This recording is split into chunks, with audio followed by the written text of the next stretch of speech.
Ever wondered why people go on killing sprees? Are you interested in exploring the paranormal? Baffled by stories of previous lives? Well, so are we. In each episode, we'll be discussing the weird and wonderful stories of some truly confusing phenomenons and some horrific true crime cases.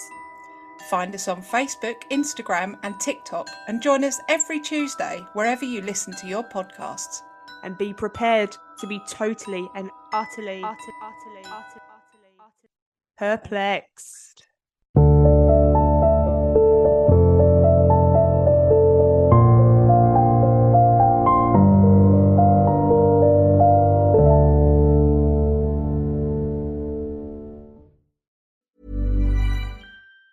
Did you know that foreign investors are quietly funding lawsuits in American courts through a practice called third-party litigation funding? Shadowy overseas funders are paying to sue American companies in our courts, and they don't pay a dime in U.S. taxes if there is an award or settlement. They profit tax-free from our legal system, while U.S. companies are tied up in court, and American families pay the price, to the tune of $5,000 a year. But there is a solution. A new proposal before Congress would close this loophole and ensure these foreign investors pay taxes, just like the actual plaintiffs have to. It's a common sense move that discourages frivolous and abusive lawsuits and redirects resources back into American jobs, innovation, and growth. Only President Trump and congressional Republicans can deliver this win for America and hold these foreign investors accountable. Contact your lawmakers today and demand they take a stand to end foreign-funded litigation abuse. We are so bad at treating ourselves the way we deserve to be treated, and especially when we are grieving, when we are at our potential worst, that's when we should love ourselves even more. Grief and loss are inevitable parts of life, yet few of us are taught to navigate them. That's why BetterHelp partnered with licensed therapist Jesus Joe to create Mind If We Talk, a new podcast that demystifies what therapy is really about. Mind If We Talk is here to offer a space for conversations we don't often have, and to remind you that whatever you're going through, you're never alone. Listen and subscribe wherever you get your podcasts.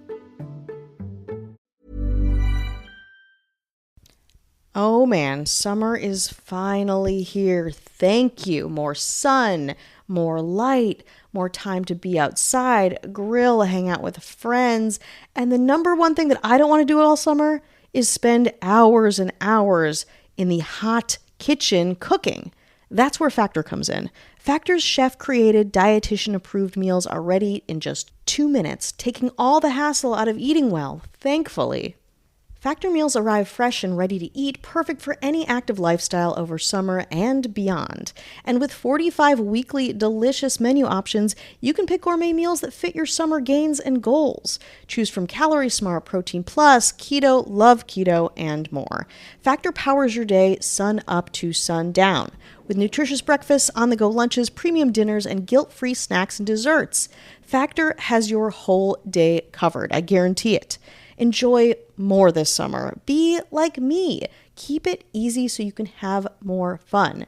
Get Factor if you want all the flavor and none of the fuss. Now, if you're like me, it's summer. You don't want to eat too heavy, but you want to feel satisfied. And there's always that weird line of like, it's too heavy. It feels like winter food. Or it's too light. It's just a little not satisfying enough. Factor is right in the middle. And there's meals that feel so summery and also so satisfying, like their jalapeno sweet corn polenta and chicken, so delicious. Their ginger teriyaki salmon, it is zesty, it's flavorful, it's light but filling. And the Jamaican jerk salmon and shrimp, which is so good and feels so like you just got it off of the grill. Factor makes it so easy to eat like summer is here and you are leaning in. It's delicious, it's fresh, it feels good, it feels relaxed and easy like I want my summers to be. So get started at factormeals.com/ghosttown50off and use code ghosttown50off to get 50% off plus free shipping on your first box. That's ghosttown50off at factormeals.com/ghosttown50off for 50% off plus free shipping. factormeals.com/ghosttown50off. You're welcome. Disappearance Down Under. I'm Jason Horton. I'm Rebecca Lieb. And this is Ghost Town.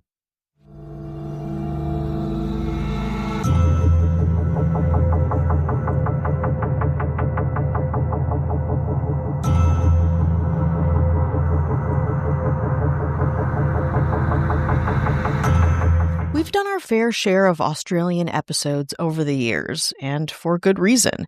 Australia seems to attract mystery, the unexplained, the unknown.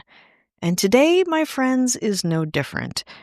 With a case made known to me by an Australian friend that truly boggles my mind. But curator Richard Culpers of Australian Screen says it best in just how much this case has impacted Australian culture. Quote, "The disappearance of Harold Holt is the Bermuda Triangle, Loch Ness Monster, and JFK assassination of Australia. No event has held more dramatic and consistent sway over the Australian imagination than the baffling disappearance of its Prime Minister at his favorite beach on December 17th, 1967. So without further ado, one of Australia's greatest mysteries, the disappearance of Harold Holt. Harold Edward Holt was born to two schoolteachers in a suburb of Sydney on August 5, 1908. He attended Wesley College in Melbourne, where he displayed an early aptitude for sports and leadership, winning awards for both. Holt went on to study law at the University of Melbourne, where he played football, cricket, and tennis for Queen's College. In 1931, he became a lawyer, working as secretary to the Cinematography Exhibitors Association. It was at that point that he became active in the Young Nationalists Party and thought maybe he could make some impact on politics. The rest would happen very quickly. In 1935, at the young age of 27, Holt was elected to federal parliament.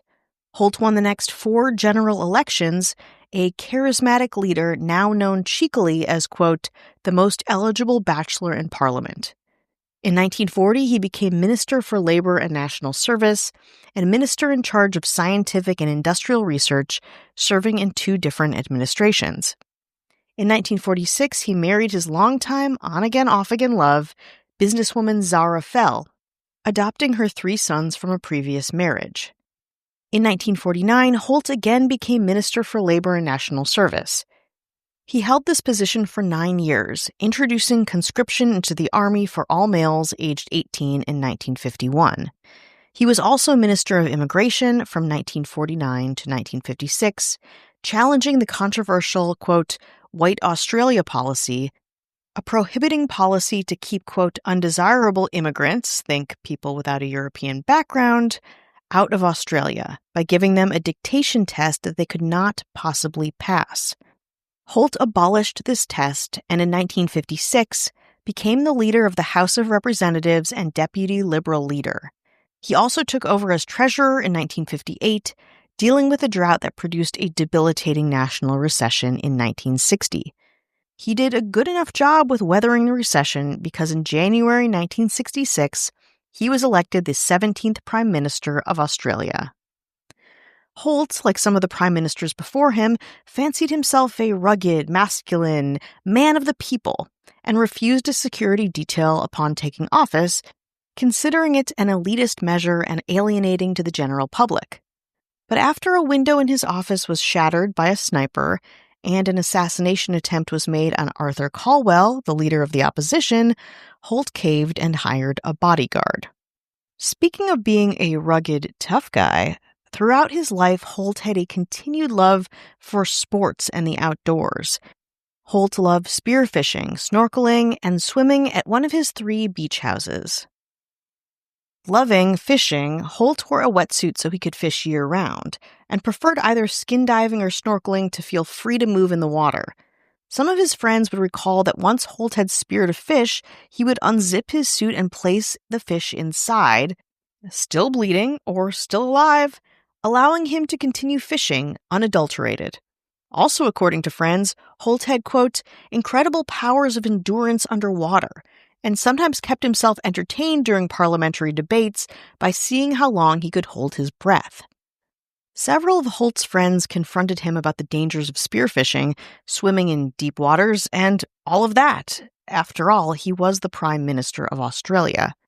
Holt's press secretary, Tony Eggleton, voiced many concerns around this, to which Holt would respond, quote, Look, Tony, what are the odds of a prime minister being drowned or taken by a shark? Of course, you know where this is going. On May 20th, 1967, Holt did have a close call diving in deep, choppy water and was pulled ashore by a diving buddy.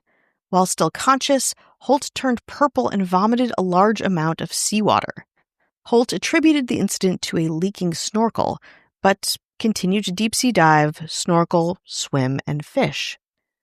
Thankfully, Holt was healthy and in great shape, but one thing did weigh on him while he dove and swam and navigated dangerous political and physical water: his family history of premature death. Holt's father died at the age of 59 and his older brother at 57. Holt himself suffered a severe concussion in a road accident in November 1955, in which the driver of the vehicle himself was killed. So Holt did understand mortality and that he wasn't invincible, at least not completely. A few days before his disappearance, Holt had even been briefly examined by his personal physician for an old persistent shoulder injury. The physician prescribed him morphine for the pain and advised him to take it easy, specifically telling him to cut back on swimming and sports. But did he? Of course not. On Thursday, December 14th, Holt had his final cabinet meeting, ramping up for a weekend at one of his seaside homes. The next morning, he returned to his Parliament House office at 8:30 a.m. to finalize a press release. At 11 a.m., he left Parliament House on a military jet to Melbourne, while his wife Zara stayed in Canberra to finalize preparations for their annual Christmas party. When he arrived in Melbourne, Holt and his personal secretary, Patricia DeLacy, were driven to his constituency office, did some work there, and then hit the road for one of his vacation homes in Portsea, Queensland. While driving to Portsea in his red Pontiac Parisienne, Holt stopped in the nearby city of Sorrento, where he saw Marjorie Gillespie and her husband Winston. Unbeknownst to Winston, Holt had been having an affair with Marjorie, though that night he left the couple and had dinner with his housekeeper, who had brought him clothes and supplies for the weekend. On Saturday, December 16th, at the Portsea house, Holt got up early, ate breakfast, did some gardening, and made some phone calls. One of these calls was to his stepson Nicholas, inviting him down to Portsea. Holt played tennis in the afternoon, and then spent some time with Nicholas and his family, who had just arrived. That night, also a busy night, Holt went to a neighbor's cocktail party for about an hour, and then returned home to host his own dinner party with about a dozen guests. The guy, again, was busy, and his busyness would continue into the next day, Sunday, December 17th. That morning, he had breakfast, called his wife, and then he drove to the local general store to buy insect repellent, peanuts, and the weekend's newspapers. Ironically, one of the headlines in The Australian that very day was, quote, "PM advised to swim less," which was the recent advice from his personal doctor. But whether Holt bought or read that newspaper, well, we'll never really know. At 11:15 a.m., he and 4 friends left for Point Nepean, the most westerly point of the Mornington Peninsula in Victoria, Australia, where they hoped to watch solo circumnavigator Alec Rose pass through the Rip, or the tip of the peninsula, into Port Phillip Bay. Holt was accompanied by his lover, Marjorie Gillespie, her daughter Viner, and 2 family friends of the Gillespies, Martin Simpson and Alan Stewart. It was an extremely hot day, so the group didn't stay long, opting to go to Cheviot Beach for a swim before lunch. It's important to note that Holt knew the area very well. In 1960, he even salvaged a porthole from the SS Cheviot, a shipwreck that had given the beach its original name. At 12:15 p.m., the water was choppy, but again, Holt was a very skilled swimmer and jumped right in. Alan Stewart joined him, but Holt's other friends decided to hang back, deeming the water a bit treacherous. Stewart stayed close to shore, feeling an undertow and proceeding cautiously. Quote, "I was out of my depth and I could feel this terrific undertow," he would later recount. "It was really quite powerful and really quite frightening." But Holt swam into deeper water and eventually disappeared into the sea. The others called for him to come back repeatedly, but he didn't respond, raise his arms, or cry for help. He just slipped under the waves in a manner Marjorie Gillespie would later describe as, quote, "like a leaf being taken out. So quick and so final." In shock, Harold Holt's friends watched him disappear, never to be seen again. On that note, let's take a break. Instacart is on a mission to have you not leave the couch this basketball season. Because between the pregame rituals and the postgame interviews, it can be difficult to find time for everything else. So let Instacart take care of your game day snacks or weekly restocks and get delivery in as fast as 30 minutes. Because we hear it's bad luck to be hungry on game day. So download the Instacart app today and enjoy $0 delivery fees on your first 3 orders. Service fees apply for 3 orders in 14 days, excludes restaurants. Did you know that foreign investors are quietly funding lawsuits in American courts through a practice called third-party litigation funding? Shadowy overseas funders are paying to sue American companies in our courts, and they don't pay a dime in U.S. taxes if there is an award or settlement. They profit tax-free from our legal system, while U.S. companies are tied up in court and American families pay the price, to the tune of $5,000 a year. But there is a solution. A new proposal before Congress would close this loophole and ensure these foreign investors pay taxes, just like the actual plaintiffs have to. It's a common sense move that discourages frivolous and abusive lawsuits and redirects resources back into American jobs, innovation, and growth. Only President Trump and congressional Republicans can deliver this win for America and hold these foreign investors accountable. Contact your lawmakers today and demand they take a stand to end foreign-funded litigation abuse. Did you know that foreign investors are quietly funding lawsuits in American courts through a practice called third-party litigation funding? Shadowy overseas funders are paying to sue American companies in our courts, and they don't pay a dime in U.S. taxes if there is an award or settlement. They profit tax-free from our legal system, while U.S. companies are tied up in court and American families pay the price, to the tune of $5,000 a year. But there is a solution. A new proposal before Congress would close this loophole and ensure these foreign investors pay taxes, just like the actual plaintiffs have to. It's a common sense move that discourages frivolous and abusive lawsuits and redirects resources back into American jobs, innovation, and growth. Only President Trump and congressional Republicans can deliver this win for America and hold these foreign investors accountable. Contact your lawmakers today and demand they take a stand to end foreign-funded litigation abuse. If you work as a manufacturing facilities engineer, installing a new piece of equipment can be as complex as the machinery itself. From prep work to alignment and testing, it's your team's job to put it all together. That's why it's good to have Grainger on your side. With industrial-grade products and next-day delivery, Grainger helps ensure you have everything you need close at hand through every step of the installation. Call 1-800-GRAINGER, click Grainger.com, or just stop by. Grainger, for the ones who get it done. Hi, hello, how are you? Hello. Hello out there. This is the check-in. This is what you got, baby. You knew it was coming. You knew it. You knew it. You're like really all coy. You're like, what? A check-in now? I wasn't expecting me? it. Yeah, right. Mm-hmm. Two can play this game. Yeah. Well, we want to say hello to anyone who's listening, supporting us, spreading the good word of Ghost Town. Thank you so much. We appreciate it. Mm-hmm, mm-hmm. And those mayors. I had some conspiracies about them once upon a time. Oh, really? I wouldn't say it was, I don't know, I wouldn't say it was very controversial, but they were conspiracies and everyone needs something. Yeah. Lends some intrigue to our already intriguing mayors. Yes. This first mayor has a conspiracy about them is when somebody accuses them of taking a nap, they're like, I wasn't taking a nap. I wasn't taking a nap. I'm projecting here in this one. I wasn't sleeping. I wasn't taking a nap. Resting your eyes. The old. No, yeah, I was just resting my eyes. I wasn't napping. That's weakness. You sound kind of like Jax Taylor. Yeah. I was like, I wasn't napping. Well, Ashley Matson was not napping. So the conspiracy ends here. So don't ask again. Kind of along the same lines.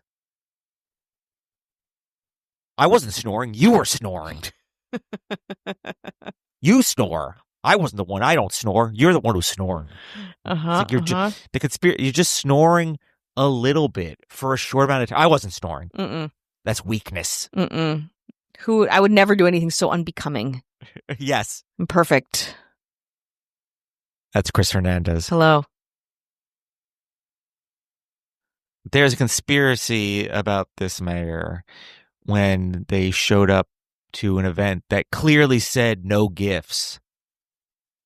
Yet everyone there brought a gift, like it was understood to bring a gift. But this mayor was like, it said don't bring a gift. But then they're saying, I did bring a gift. But everyone's like, oh, we didn't see you show up with any gift. He's like, oh, trust me, I brought a gift. Part of some sting operation where it's understood. It's like, what do? You have to like, no gifts. And it's like, well, I don't want to be the only. That's Marissa Rothermel. Hello. This mayor has had a conspiracy where they were accused of not contributing to a group's logins for streaming services. Like, oh, I give you my Hulu, you got my Netflix, you got my Paramount Plus, you got my Peacock, and then this mayor's like, hey, where's your chipping in? He's like, oh no, I did. I got one of mine in there. And they're like, which one? He's like, I gave you my Zumbla login. Like, Zumbla? What? Yeah, I gave you my Zumbla login. That's rude. That's so rude. There's nothing on Zumbla. You want your like, wings on Zumbla? No, I didn't say Zumbla. I said Zumbla. Futurama on Zumbla? Yeah, it's like, what's going on? Well, that would be our mayor. Sorry, Kelly Meehan. Hello. This next mayor has the conspiracies flying around whether they filled up the Brita the last time they used it, or did they just taketh the water and didn't filleth it back up. But they're like, I got mine. I got my cup of H2O. The next person, they can eat it. Fuck them. I don't care. Yeah. Fuck them. Let them. You can die of dehydration, you fuck. As long as I got mine.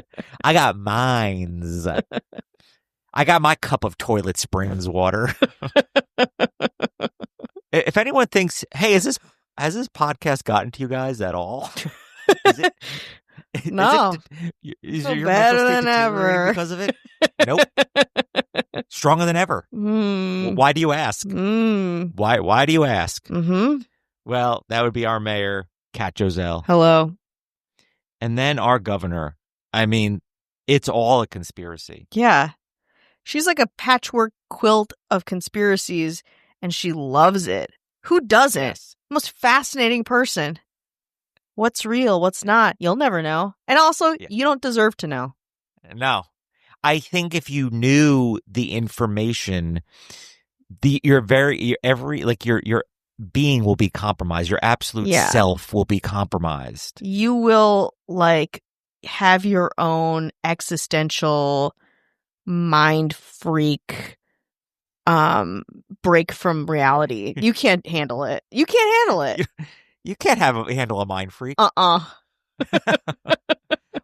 I will say, a little spoiler, I'm going to read an email that I think this email came in response to knowing that we were going to be talking about our governor. They knew we were going to be talking about the governor. The email was sent in advance in order to discredit us. And it's working, and you'll have to wait for a second to read that email. It's not from the Bellwether. No.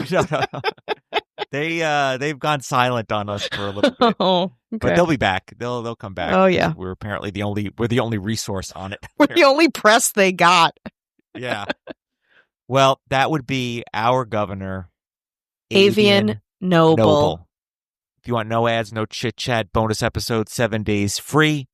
head on over to patreon.com/ghosttownpod. Now, this email that we got, not going to say the person's name. Want to protect their identity. Let me know if you, Rebecca, or anyone listening out there could make heads or tails of this email. I can't wait. Maybe you can. I can't. It's from a Yahoo email, so you know it's serious. Sorry, Yahoo so users they're out there. Over Maybe 45. It could be a burner account. Sometimes you just want to use a burner account, and I get that. So that's why. If it's your primary, I don't know. Okay. It goes as follows. You lost me in any respect when you let these two idiots take on the show in She Summons House. I can't even express how disappointed I am and how I wish to pull the international plug so no one else has to hear these two talk junk. Wow. So I don't know. She summons. I was like, I didn't. What? What rhymes? Is there anything that sounds like Summons House that we went into? Ooh, I don't know. I mean, this must have been an old episode, first of all, because something close to it isn't ringing a bell. No, and also they could have confused us with somebody else, but they're also saying that the person they're talking to is that person Our let bosses? Us two. Yeah, let us two do something. So they're talking, I guess, to the management of this podcast. They're talking to HR, I guess. I don't know. The CEO of Ghost Town they're talking to. So I don't understand it. And I was maybe somebody else listening out there. Can you piece together what they're saying? The international plug of canceling podcasts? Is it possible they're talking about IHOP? How do you spell Inchi? IN space SHE space Summons space House. Now, are they talking about the International House of Pancakes episode? God, I get maybe. But what is Summons has to like. Inchi Summons. This is a real talk about a conspiracy. I know. That's why. Yeah. I want to know why someone hates us this much, and I'm going to get to the bottom of it. No. Did we let two people in this? It has to be something that's connected to Summons. Summons. Must rhyme with Summons. Summons House. Oh God. I mean, I'm very curious. Whose house were we in? Is it the Simpsons house? We literally just talked about the Simpsons house last week. So this email came 3 days ago. The Inchi Simmons house. Could that be the Simpsons house? Simpsons house. It could be, but nobody let us in there. No, and also, I mean, the information. It's a 30-year-old. It's a 30-year-old. Legit reporting. Is this like a Simpsons diehard superfan that doesn't like that? That makes some sense. But the word summons is so ghostly. That's why I thought maybe it was. Yeah, I mean, it would make sense. I feel like summons does lend itself to something more supernatural. But now, I mean, were they just like, listen, Yahoo email, probably like voice to text, I would imagine. Maybe, yeah. I'm putting the pieces together. They're a little bit older, perhaps. Well, they want to pull the international plug. Yeah, the international plug. Not just national. They're going international. Well, if the person that sent us this email is listening, follow up. Yeah, we want to know.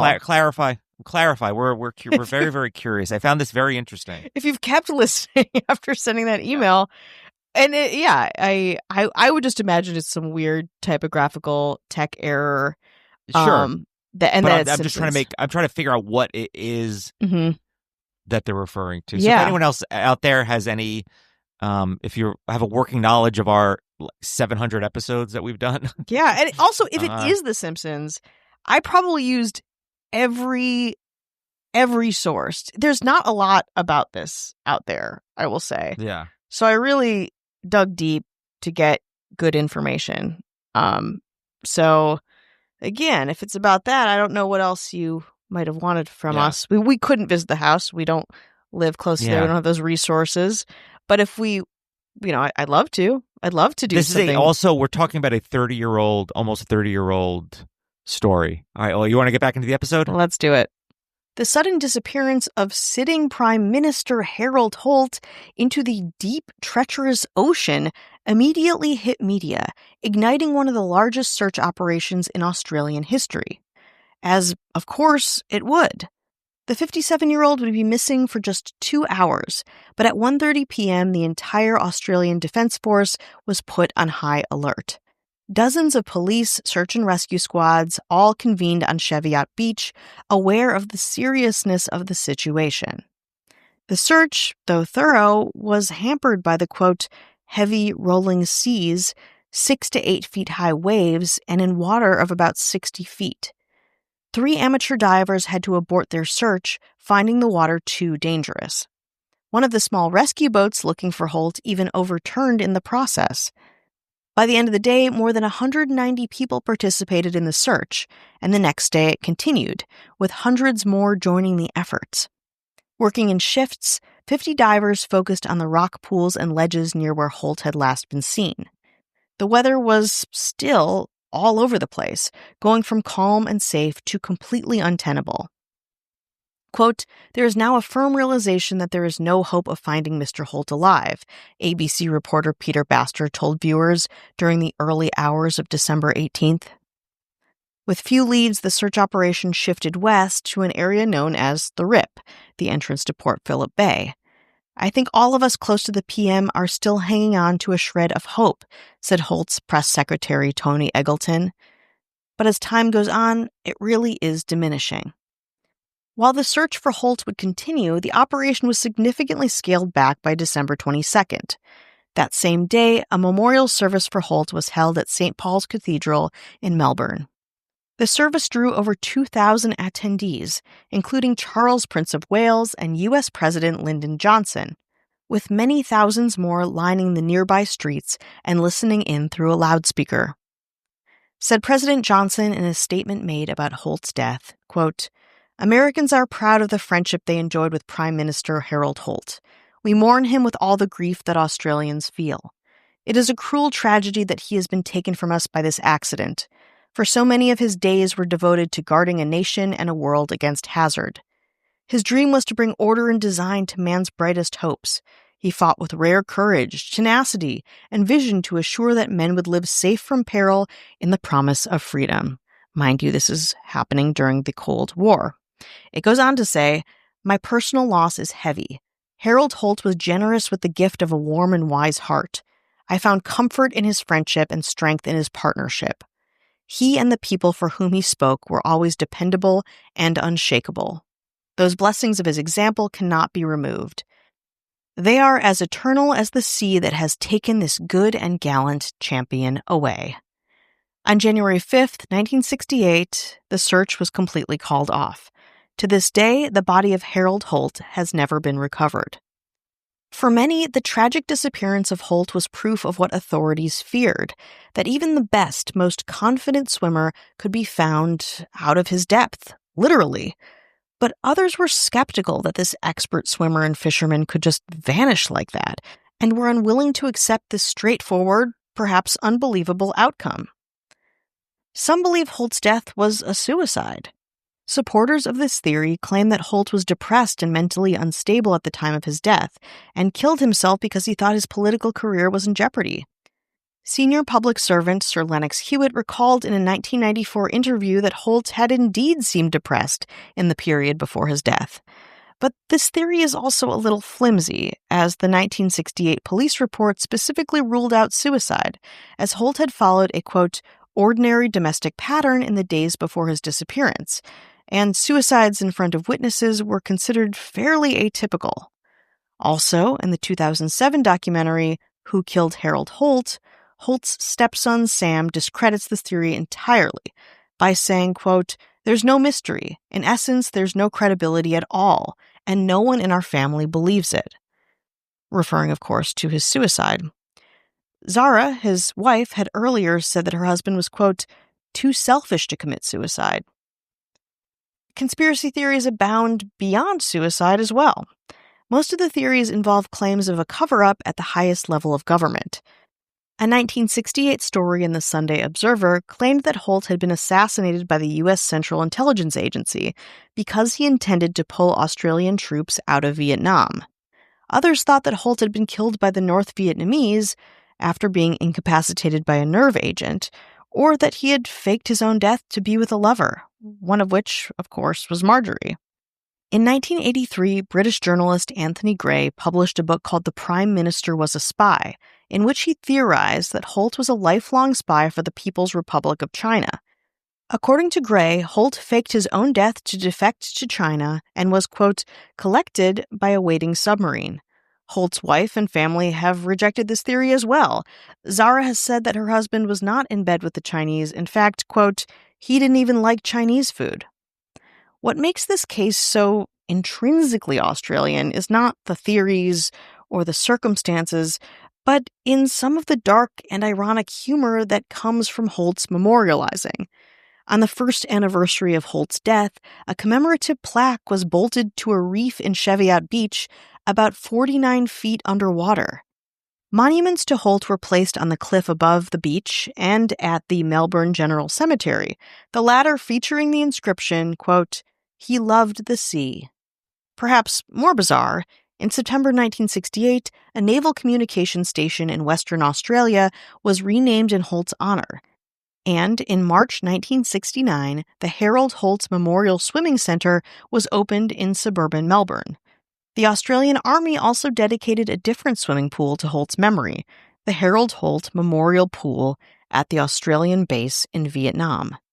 Another very Australian reaction to this case is Holt's name becoming local slang, synonymous with any sudden or unexplained disappearance. The phrase, quote, "to do a Harold Holt," which rhymes with Aussie slang for to bolt, of course to make a quick exit, has apparently become fairly prevalent.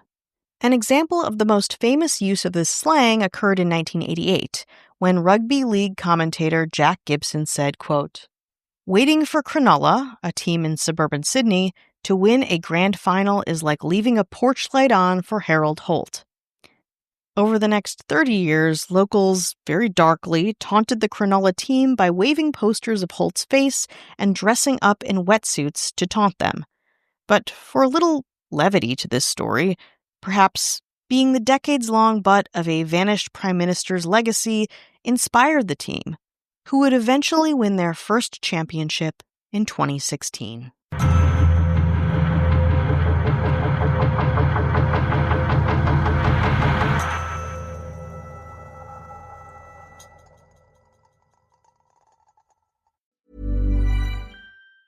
Did you know that foreign investors are quietly funding lawsuits in American courts through a practice called third-party litigation funding? Shadowy overseas funders are paying to sue American companies in our courts, and they don't pay a dime in U.S. taxes if there is an award or settlement.